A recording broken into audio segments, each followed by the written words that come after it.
Okay,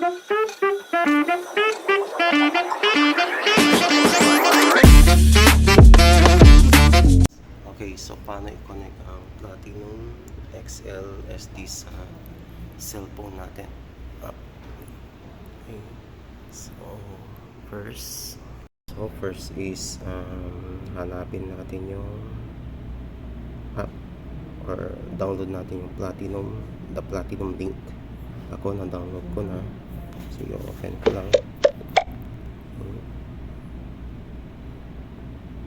Tapos, kung halimbawa na i-choose model nyo na, in-next nyo na lang. Pero pag download, magsa-search muna kayo ng model sa country.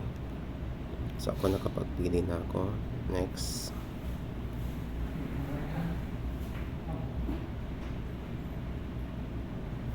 Loading. So, pwedeng visit na kaya next time.